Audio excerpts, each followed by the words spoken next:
Avast thar, mateys, and welcome back to TrikBrix.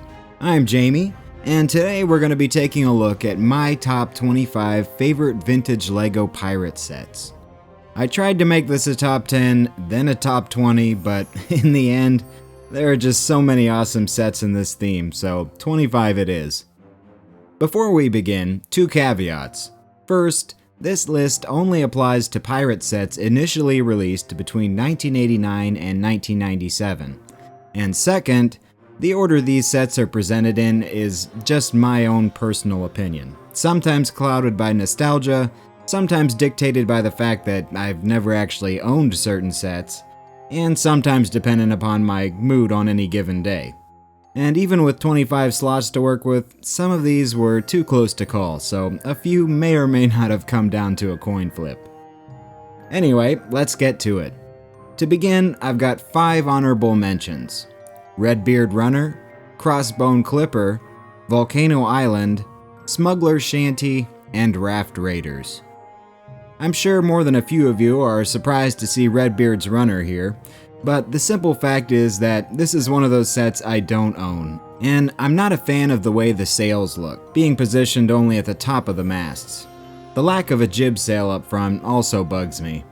I'm sure I'll end up getting this one at some point, and the first thing I'll try to do is add a jib and 2 more large sails, which I think could skyrocket this one up the list, because it's pretty cool otherwise.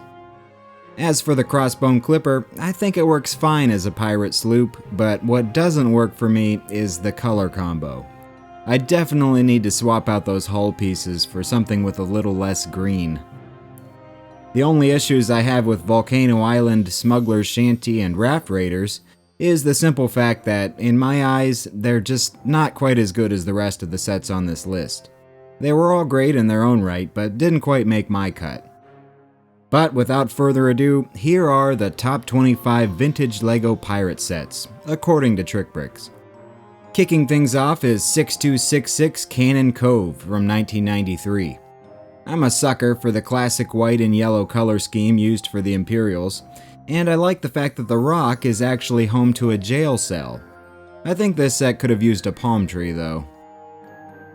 Weighing in at number 24 is 6249 Pirate's Ambush from 1997. The 3 minifigures in this set are awesome, especially this guy with the anchor tattoo on his chest, and I like the use of the brown palisade bricks introduced in the previous year's Wild West theme. They give it a unique look when compared to the other Pirate Land sets. The breakaway rope bridge is also pretty cool. Number 23 belongs to 6260 Shipwreck Island from 1989. One of the first LEGO pirate sets ever released, this is a favorite desk display of mine, giving me a slice of the Caribbean without taking up too much space. I've also done a full review on this one, so I'll link to that in the description, as well as all of the other pirate reviews I've completed up to this point. Moving right along, the 22nd slot is home to the Armada flagship, set number 6280 from 1996. I really dig the white hull on this one, which sets it apart from every other ship in the theme. The only reason it doesn't place higher for me is, again, the sails. I think a much better look could have been achieved by using a second square sail on the mizzenmast instead of the triangular one. Still, a standout vessel nonetheless.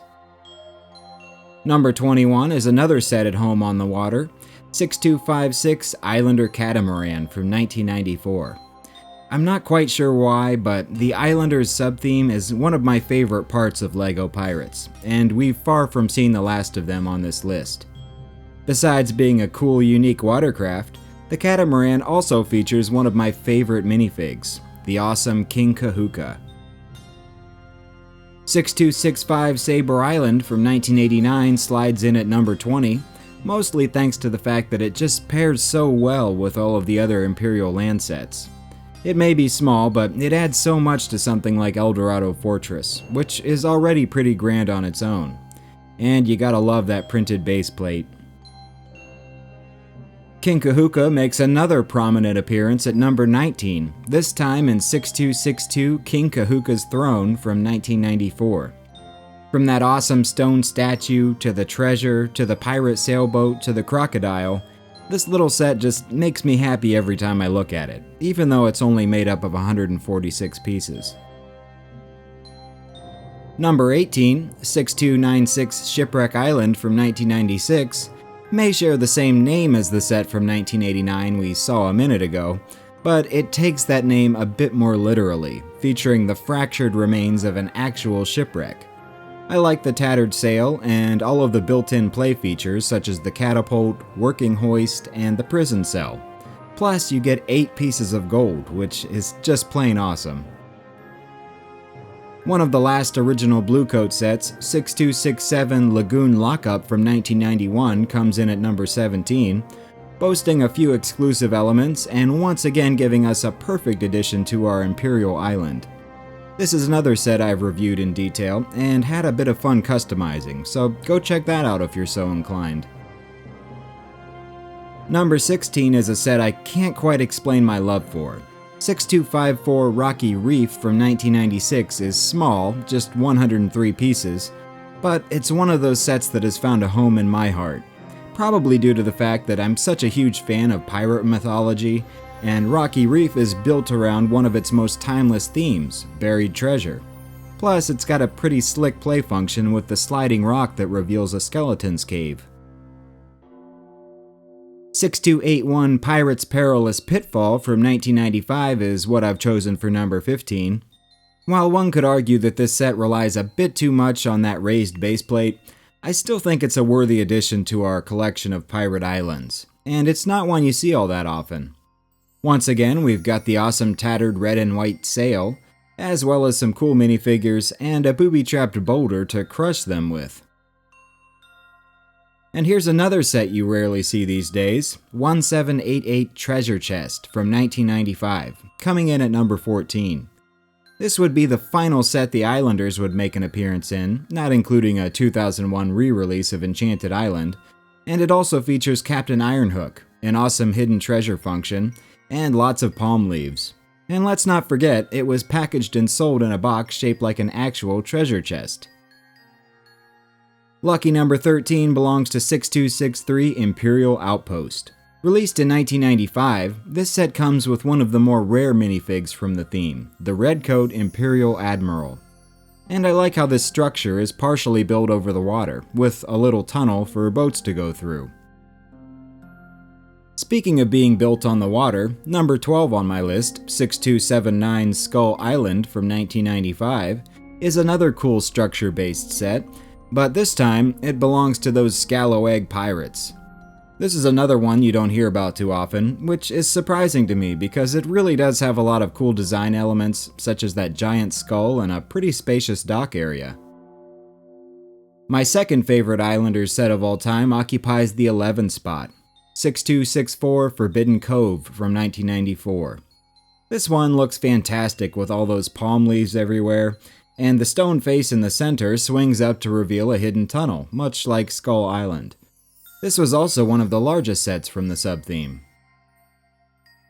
Breaking into the top 10 and away from the land-based sets for a moment, we have 6274 Caribbean Clipper from 1989. This is just an all-time classic Blue Coat ship. I love the color scheme and the simplistic charm of its design. While it would have been nice if this were larger, say the same size as the Black Sea's Barracuda, this was still an awesome Imperial watercraft. Number 9 is another classic from 1989, 6270 Forbidden Island, not to be confused with Forbidden Cove. An awesome printed baseplate, rope bridge, lots of jungle overgrowth, and a crow's nest are just a few of the things that I love about this one. Plus, it comes with a Lego monkey, which was always at the top of my most wanted list as a kid. 6271 Imperial Flagship from 1992 finds itself at number 8. While on many levels comparable to the Caribbean Clipper, I think the more conventional rigging and working compass put it just slightly ahead of its predecessor for me. But it's so close, if you ask me again in a week, it may be the other way around. Gliding into the number 7 spot is 6268 Renegade Runner from 1993. This ship reminds me of a shrunken down Skull's Eye schooner, built purely for speed and stealth. Despite her size, she's still pretty menacing, and in reality is closer to what actual pirates would have used to overtake larger, slower ships back during their golden age. Number 6 on my list is 6276 Eldorado Fortress from 1989. The greatest true Imperial fort of all time, it features the iconic side ramp baseplate, a staple of vintage land sets, and an elegant design that really has gone unmatched in the last 3 decades. Add to that a great selection of minifigures, including the rare Governor Broadside, and you've got a timeless classic on your shelf. Bringing us into the top 5 is 6278 Enchanted Island from 1994. When I began collecting pirate sets in earnest, this was one I knew I had to get ASAP, because I remember so vividly seeing it in catalogs and trying to imagine how awesome it would be to own. Needless to say, it didn't disappoint. Oozing with that tropical island vibe I love so much, it conjures up all kinds of adventures in my mind of the pirates sneaking ashore to capture King Kahuka's precious gold. And another tropical island is what we'll find at number 4, 6273 Rock Island Refuge from 1991. Much like Eldorado Fortress was the greatest Imperial fort, this is by far the greatest pirate fort, in my humble opinion. I love the overgrown look and the fact that the structure seems to be hewn from the island itself. It also boasts a loading dock, working crane, and 2 different types of watercraft. Coming in third is what I believe to be the best land-based set ever released in the pirate theme, 6277 Imperial Trading Post from 1992. There's just so much going on here, so many scenarios waiting to be played out, and being built on not 1 but 2 32x32 baseplate, it makes for a sizable display piece. It's also the only time we'd ever get a merchant ship for our pirates to plunder. Definitely worth picking up if you can swing the $200+ for a used set. I know a lot of you guys are shaking your heads right now, but my silver medal belongs to 6285 Black Seas Barracuda from 1989. Ranking these last 2 was a tough call, and it really just comes down to personal preferences on my part. The Barracuda is considered by many to be one of, if not the greatest set of all time. This was the ship that started it all, and was probably on more Christmas wish lists in 1989 than any other LEGO set, and for good reason. You had a beautiful design, a huge pirate crew, and the ocean of imagination to set sail upon. If you've been watching my channel for a while, you'll know that my number 1 pick isn't just my favorite pirate set, it's my favorite LEGO set, period. If I could only keep one set for the rest of my life, 6286 Skull's Eye Schooner from 1993 would be it. I actually purchased the Black Seas Barracuda first and was completely blown away by it, but when this one showed up on my doorstep, it was true love. The black and white sails, a working compass, 4 swiveling cannons, a super rare pirate minifigure, and a functioning ship's wheel are just a few of the things that put it over the top for me. Plus, it's pretty fun to modify, as you can see with my custom upper deck. And there you have it, my personal top 25 favorite vintage pirate sets. Let me know what you think, and I'd love to see your pirate list in the comments below, so don't be shy. And if you like this video, feel free to leave a thumbs up, and be sure to subscribe for more vintage LEGO goodness. So once again, this has been Jamie for TrikBrix. As always, thanks for watching, take care, and play well!